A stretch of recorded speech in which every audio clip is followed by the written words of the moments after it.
ये एक ही चीज कर करके बोर हो चुके हैं, अब और नहीं होता। नमस्कार, मैं हूं अवधेश श्रीवास्तव और आज की चर्चा है the power of habit book पर।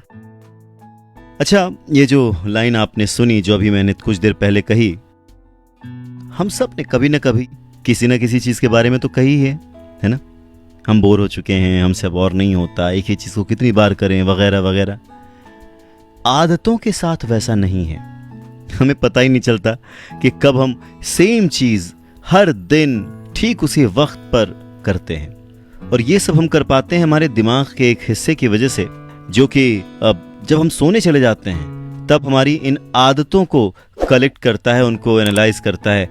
और क्योंकि हम रोज वही चीज करते हैं तो हमारा दिमाग भी उन्हें मेमोराइज कर लेता है, उन्हें याद कर लेता है, इनका एक पैटर्न बन जाता है। अच्छा, दूसरी चीज है चंकिंग।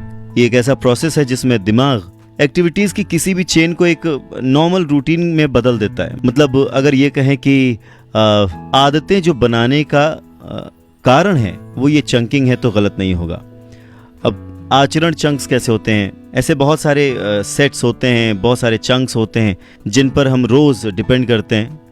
बहुत ही छोटी छोटी चीज़ें हैं, जैसे कि जब आप उठते हैं तो ब्रश उठाकर पेस्ट करते हैं, उसके बाद नहाते हैं। नहाने के बाद पेस्ट नहीं करते। कुछ लोग नहाने के बाद पेस्ट करते हैं, उनको उस चीज़ की आदत होती है। ब्रश लिया है तो पेस्ट आप अपने आप ही निकालते हैं, उसके लिए आपको सोचना नहीं पड़ता। ढूंढना पड़ सकता है पर सोचना नहीं पड़ता। जैसे कि कपड़े पहनते वक्त कपड़ों का चुनाव कर सकते हैं, पर कपड़ा कैसे पहनना है उस वक्त हमें पता होता है, हमारी आदत में होता है कि कपड़े कैसे पहनते हैं। या अगर कभी आप किचन में जाएं, अपने लिए कुछ बनाएं, बच्चों के लिए कुछ बनाएं, तो आपको पता है कि कैसे बनाना है। उसके लिए बहुत ज़्यादा सोच विचार की ज़रूरत नहीं पड़ती। हाँ, डिशेस जब आप बनाते हैं, कुछ चेंज करते हैं तो आपको सोचना पड़ता है। पर कुछ चीज़ें ऐसी हैं जो हमारी आदतों का हिस्सा होती हैं और जिनके लिए हमें सोचना नहीं पड़ता। साइंटिस्ट कहते हैं कि आदतें अपने आप उभर आती हैं, क्योंकि दिमाग जो है ना, वो कोशिश नहीं करना चाहता ज़्यादा। क्योंकि जो हमारा दिमाग है वो हमारा ही है। हम भी जैसे चीज़ों को करने से बचते हैं, मेहनत करने से बचते हैं, वैसे हमारा दिमाग भी नई नई चीज़ों के बारे में बहुत ज़्यादा सोचने से बचता है, अवॉइड करता है। तो जब वो नई चीज़ों को सोचने से बचता है तो वो क्या करता है? वो उन्हीं पुरानी चीज़ों को हमें बार बार दोहराने को कहता है जो कि हम करते आए हैं, और इस तरह से हमारी आदतें बन जाती हैं। अच्छा, दिमाग के इस बिहेवियर का और आदतों का एक फ़ायदा और भी है कि दिमाग फिजूल का जो बर्डन है, जो प्रेशर है, वो नहीं लेता। अब टूथब्रश पर पेस्ट डालें कि न डालें, ये सोचने में टाइम वेस्ट करने के बजाय दिमाग उसको आदत में ढाल देता है, और फिर हमारा दिमाग फ्री होता है कुछ नया सोचने के लिए, कुछ ऐसा सोचने के लिए जिससे हम तरक्की कर पाएं, कुछ ऐसा सोचने के लिए जिससे हम आगे बढ़ पाएं। और इस बात पर अगर मैं आपको कहूं कि जो आप पाना चाहते हैं ज़िंदगी में, जो आप बनना चाहते हैं ज़िंदगी में, अगर उसे भी अपनी आदतों में शुमार कर लें तो आपका दिमाग ज़्यादा स्ट्रेस नहीं लेगा। बस उसी प्रैक्टिस को, उसी गुड प्रैक्टिस को बार बार आपको रिपीट कराता रहेगा, जिससे आप अपने आप सफलता के उस मुकाम पर पहुंच जाएंगे। अच्छा, कभी आपने अपनी याददाश्त बढ़ाने के लिए कुछ मेडिसिन या फिर नुस्खे अपनाए हैं? जैसे बादाम खाओ, सौंफ की चाय पियो, वगैरह वगैरह। नमस्कार, मैं हूं अवधेश श्रीवास्तव और आज हम चर्चा कर रहे हैं द पावर ऑफ हैबिट पर। जब हम कॉलेज में हुआ करते हैं तो ऐसी कई चीज़ें हमें बताई जाती हैं, और उनमें से बहुत सारी चीज़ें सही भी होती हैं, अब जैसे कि बादाम या फिर ऐसी कोई भी हेल्दी चीज़। लेकिन उस पूरे दौर में कोई हमें ये नहीं बताता कि इन चीज़ों को समझने के लिए, इन सब्जेक्ट्स में आगे बढ़ने के लिए हमें इन्हें अपनी आदत में शुमार करना पड़ेगा, हमें अपना पैटर्न बदलना पड़ेगा, हमें अपने दिमाग को फ्री रखना पड़ेगा। जितना ज़्यादा हमारा दिमाग नई चीज़ों को सोचने के बजाय आदतों के ढर्रे पर चलेगा, उतना ही ज़्यादा हम पढ़ाई पर फोकस कर पाएंगे। अच्छा, यहाँ आदतों से मतलब अच्छी आदतों से है। अगर कोई बुरी आदत है देन तो फिर वो आपको डिस्टर्ब करेगी। अब देखिए, एक छोटी सी सिचुएशन लेते हैं कि मान लीजिए रोज़ सुबह उठकर आपको ये सोचना पड़े कि अब क्या करूँ। ब्रश उठाऊँ तो ब्रश के बाद क्या करूँ, क्या उस पर पेस्ट लगाऊँ, पेस्ट लगाने के बाद क्या उसे ब्रश करूँ, ब्रश करने के बाद क्या मुंह धोना चाहिए, मुंह धोने के बाद क्या नहाऊं कि नहीं नहाऊं। अगर इतना कुछ हम सोचने लग जाएं रोज, तो हमारा कितना वक्त जाएगा और हमारा दिमाग पागल हो जाएगा। तो कुछ चीज़ों का आदत हो जाना ज़रूरी है, हमारे लिए फ़ायदेमंद है, ताकि हमारा दिमाग कुछ नई चीजें सोच सके। अच्छा, जैसे अभी हमने टूथब्रश टूथपेस्ट की बात की, क्या कभी हमने सोचा है कि जब टूथब्रश या टूथपेस्ट नहीं हम करते थे, उसके पहले हम क्या करते थे? दांतों को साफ करते थे किसी भी तरीके से। जैसे इंडिया में दातून का इस्तेमाल होता था, पेड़ों की जो डंठल होती है, पतली डालें होती है, उनका इस्तेमाल होता था, उनसे दांत साफ होते थे। ऐसे ही हर जगह तरह तरह के तरीके थे। कोई नमक तेल से साफ करता था, कोई कैसे भी साफ करता था। और इसी आदत पर एक बहुत ही इंटरेस्टिंग कहानी है कि किस तरह से इस आदत का फायदा उठाकर एक बहुत ही बड़े बिजनेस का और एक बहुत ही बड़े ब्रांड का जन्म हुआ। तो बात 19th सेंचुरी के शुरुआत की है।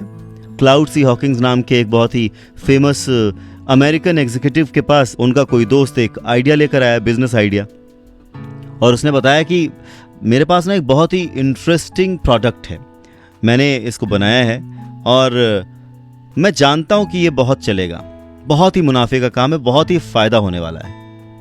तो क्लाउड सी हॉकिंस जो हैं वो थोड़ा सा सोच में पड़ गया कि भाई ऐसा इसने क्या कर लिया है। तो जो उनका दोस्त था उसने बताया कि ये एक अच्छा फ्लेवर वाला झागदार पेस्ट है जिसका एक टेस्ट आता है बहुत ही अच्छा मीठा मीठा सा, और उसका नाम मैंने पेप्सोडेंट रखा है। तो बात आगे बढ़ी, उन्होंने अपनी बात को कई तरह से कन्विंस करने के लिए कई लॉजिक्स दिए, जैसा कि हमने अभी बात भी की, पर इसमें ज़रूरत थी किसी चीज़ को प्रमोट करने की, प्रचार करने की, लोगों को बताने की कि भाई ये एक ऐसी चीज़ आ गई है जो कि आप जो अपने दांत साफ करते हैं उसके लिए बहुत ज़रूरी है। और ये शुरुआती दौर था बहुत ही अच्छा। उस समय माहौल भी ऐसा था। अमेरिका की बात करें तो वहाँ पर उस वक्त जो खान पान की आदत थी लोगों की, उसमें मीठा बहुत होता था, जिससे कि दांत भी खराब होते थे, और अगर दांत ठीक से न साफ हों तो फिर दांत में कीड़े लग जाते थे, दांत खराब हो जाते थे और उनकी हेल्थ खराब हो जाती थी। साथ ही साथ उस वक्त फर्स्ट वर्ल्ड वॉर का सीन था, तो जब सैनिक भर्ती किए जाते थे तो उस वक्त के अधिकतर लोगों के दांत खराब निकलने लगे, जो कि एक बहुत ही हेल्थ हाइजीन का इशू था। तो कुल मिला के माहौल ऐसा था कि ये जो प्रोडक्ट था पेप्सोडेंट पेस्ट, इसके लिए बहुत ही अच्छा माहौल था। पर क्योंकि एकदम नई चीज थी तो हॉपकिंस जो हैं वो थोड़े से घबरा गए थे कि अब इसको कैसे प्रमोट किया जाए, इसको कैसे बेचा जाए। पर उनको इस बात पर पूरा विश्वास था कि लोगों को दांत साफ करने की जरूरत तो है, और उस वक्त जिस तरह का प्रेशर लोगों पर था वर्ल्ड वॉर के वक्त, लोगों को नई आदत बनाने में जो कि उनको तरक्की दिलाए, जो कि उनके देश को बचाए, जो कि उन्हें जिताए, ऐसी आदत बनाने में कोई भी पीछे नहीं हटेगा। तो आखिर कैसे हॉपकिंस ने लोगों को इस पेस्ट की आदत डाल दी? दो चीजें हॉपकिंस ने बहुत ध्यान दी, और जो हॉपकिंस ने सिखाया वो आज भी मार्केटिंग के बेसिक रूल्स में हर किताब में लिखा हुआ पाया जाता है। पहला, कोई रीजन ढूंढिए, मतलब कोई भी इजी और प्रैक्टिकल रीजन ढूंढिए कि कोई क्यों ऐसी आदत डाले, कारण ढूंढिए। और दूसरा ये कि जब आप वो आदत बना लेते हैं, कोई चीज खरीद लेते हैं, तो उससे आपको क्या मिलेगा।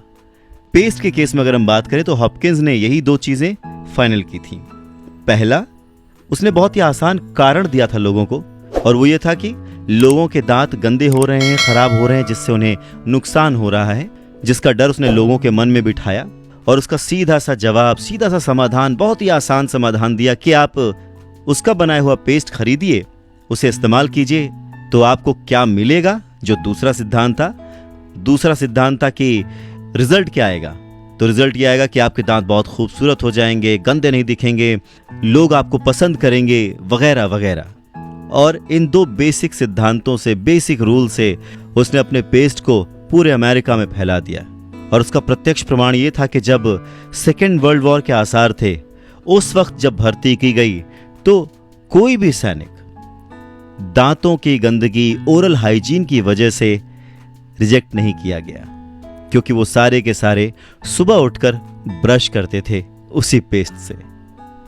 तो अंत में हॉपकिंस ने 6-7 महीने तक अपने उस प्रोडक्ट को प्रमोट किया, लोगों तक पहुंचाया, जिस भी मीडियम से, जिस भी माध्यम से वो लोगों को बता सकते थे, उन्होंने वो अवेयरनेस कैंपेन चलाया। और बस देखते ही देखते 5 सालों के अंदर पेप्सोडेंट दुनिया का सबसे जाना माना ब्रांड बन गया।